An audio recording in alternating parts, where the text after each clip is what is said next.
चाहे कबूल फरमाए। खलील भाई की तरफ बढ़ते हैं। आपने कुछ इलाज वगैरह के हवाले से जो कॉल्स की थी, मैसेजेस आए हैं, इंशाल्लाह उनके बारे में जानने की कोशिश करते हैं। सल्लु अलल हबीब सल्लल्लाहु अलैहि मुहम्मद सल्लल्लाहु अलैहि वसल्लम। सबसे पहले वो गुर्दे में पथरी के हवाले से इरशाद फरमाया था, अल्लाह करीम रहमत की नज़र फरमाए, शिफा अता फरमाए। रूहानी इलाज जिसका पूछा था, मेरे आका शेख तरीक़त अमीर अहले सुन्नत दामत बरकातुहुम आलिया का रिसाला है बीमार आबिद। आप इसमें भी देख सकते हैं, इसमें लिखा हुआ है कि 46 मरतबा ला इलाहा इल्लल्लाह, ला इलाहा इल्लल्लाह। तो ये आपने लिखना है किसी सादे कागज़ पर, और इसको लिखने के बाद जो है इसको किसी बोतल वगैरह में डाल दें जिसमें पानी हो, तो इसका पानी जो है वो पीते रहें दिन में 4-5 मरतबा जैसे, या जब भी पानी पिए इसमें से कुछ मिला लें। तो इंशाअल्लाह अज़्ज़ व जल पित्ते में पथरी हो तो या गुर्दे वगैरह में जो भी होती है, इंशाअल्लाह अल्लाह की रहमत से इसमें अफाका हासिल होगा इंशाअल्लाह। खैर भाई तादाद दोबारा बता दीजिएगा। 46 मरतबा 46 ला इलाहा इल्लल्लाह 46 मरतबा 46 मरतबा लिखना है किसी कागज़ पर। और जब लिखें तो इसमें यह है कि जैसे हा इसके अंदर जो आएगा ला इलाहा, तो इसमें हा जो है वो उसका मुंह खुला रहे, तो इसका ख्याल करना है। तो इंशाअल्लाह ये आप पानी इसका पीते रहें, अल्लाह की रहमत से इंशाअल्लाह फ़ायदा हासिल होगा।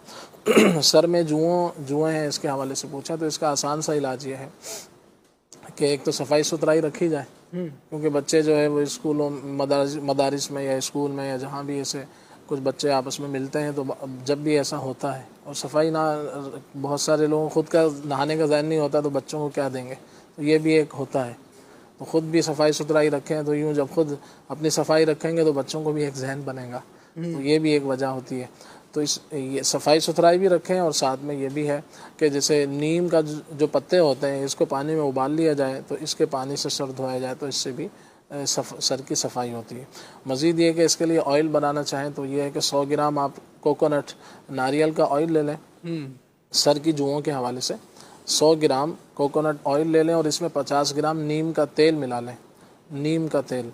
तो इसको मिक्स कर लें और फिर ये बालों में लगाया जाए, तो इससे भी फ़ायदा होता है। अगर नीम का तेल मुयस्सर नहीं है तो फिर इसके बीज आते हैं, नीम के बीज, तो वो निकाल लें इसकी गुठली से निकाल कर, तो इसको थोड़ा कूट लें, और 50 ग्राम के आसपास जो बीज होते हैं वो आप इसमें डाल लें, और 3 दिन इसको धूप में रख दें।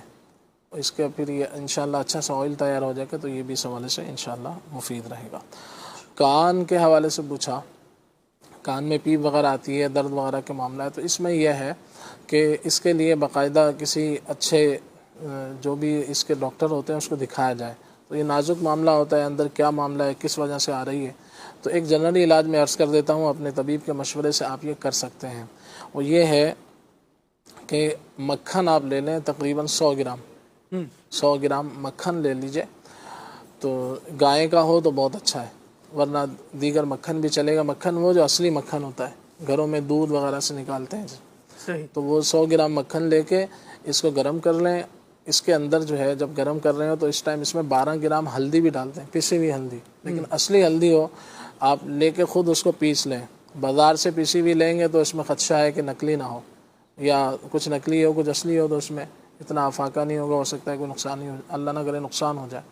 तो इसलिए 12 ग्राम हल्दी और 100 ग्राम मक्खन को गर्म करें, इसमें हल्दी डाल दें, जब इसको पकाएं, जब पक के उसका रंग काला सा हो जाए हल्दी का पक के, तो फिर आप इसको किसी कपड़े से छान लें, तो फिर ये जो ऑयल बन जाएगा, तो इसको महफूज कर लें, और ये 2-3 कतरे सुबह शाम कान में डालें। तो कान में दर्द है, पीप वगैरह आती है, तो इस तरह के मामलात में अगर डॉक्टर आपको इजाज़त देता है कि आप कोई ड्रॉप डाल सकते हैं, तो मशवरा करके ये डाल सकते हैं। तो ये कान की बहुत सारी बीमारियों का एक अच्छा इलाज होता है अल्लाह की रहमत से इंशाअल्लाह। मज़ीद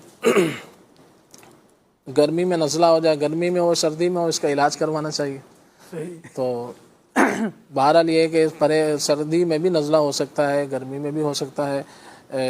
तो इसके जो गर्मी में आपने बहुत ज़्यादा ठंडी चीज़ें इस्तेमाल की तो भी ऐसा हो जाएगा, या बहुत ज़्यादा खुश्क चीज़ें खा रहा होता है बंदा, आलू खा रहा है, बिरयानी खा रहा है, तो इस तरह, और कई बाज़ पान गुटके वगैरह खा रहे होते हैं, तो खुश्क चीज़ें बढ़ती हैं, तो भी जो है ना खांसी वगैरह के मामला हो जाते हैं। तो इसमें यह है कि एहतियात से खुराक का ख्याल रखना चाहिए। और जिनको बार बार हो जाता है तो वो ये है कि किशमिश 11 बादाम और 21 किशमिश रात को रोज़ाना सोते वक्त खा लिया करें।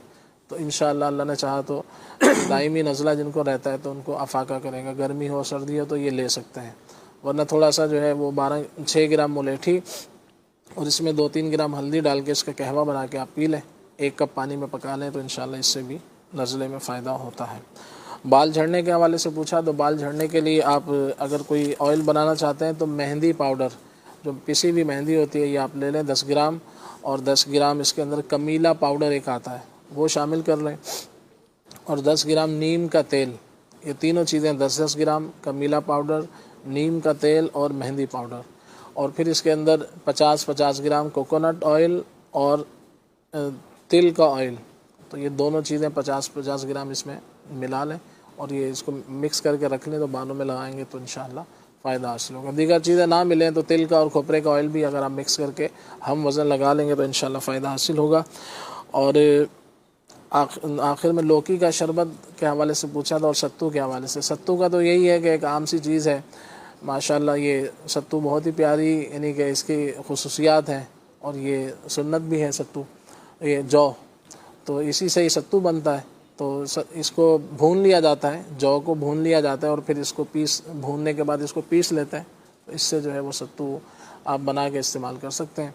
इसमें कोई शक्कर डाल लें, मीठा करने के लिए शक्कर डाल के इसमें पानी वगैरह मिला के पी सकते हैं। बाकी रहा लौकी का शरबत बनाने का पूछा, तो लौकी वैसे भी सब्ज़ी में आप इस्तेमाल करें और शरबत बनाना चाहते हैं तो शरबत में यही होता है कि फिर इसमें चीनी वगैरह मिलानी पड़ती है, तो चीनी के बजाय आप शक्कर भी मिला सकते हैं। तो इसका मैं अंदाज़ अर्ज़ कर देता हूँ।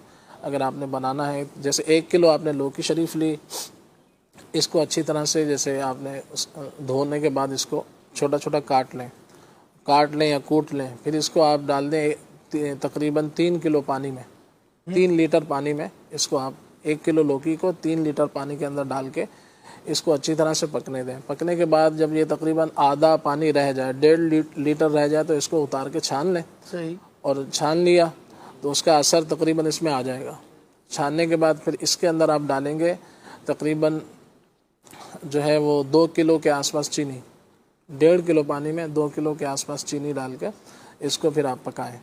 और जब ये पक के जैसे इसमें शीरा बनेगा, फिर उसके बाद पकता रहेगा, इसमें उबाल वगैरह अच्छी तरह से आ जाए तो उसको उतार लें, फिर खुश्क बर्तन में इसको डाल के महफूज कर लें, तो इंशाअल्लाह ये लौकी का शरबत इस तरह से बन जाएगा। और फिर आप इसको जो है वो जब भी पीना हो तो कुछ इसमें से निकालें और दीगर पानी मिला के पी सकते। हस्ब ज़रूरत फिर इसको लेते रहें। अल्लाह करीम रहमत की नज़र फरमाए, परेशानियाँ बीमारियाँ दूर फरमाए और ये ज़ौक़ अफ़ज़ा, सेहत अफ़ज़ा, राहत अफ़ज़ा शरबत अल्लाह करे कि हमारे लिए ऐसे ही अफजाइश वाले हों, फ़ायदेमंद हों। अल्लाह करीम हमें इनके मुज़र असरात से महफूज फरमाए। चीज़ें बसा औक़ात होती तो अच्छी हैं, लेकिन वो हम इस्तेमाल इस अंदाज से कर रहे होते हैं कि वो हमारे लिए नुकसानदेह हो जाती हैं।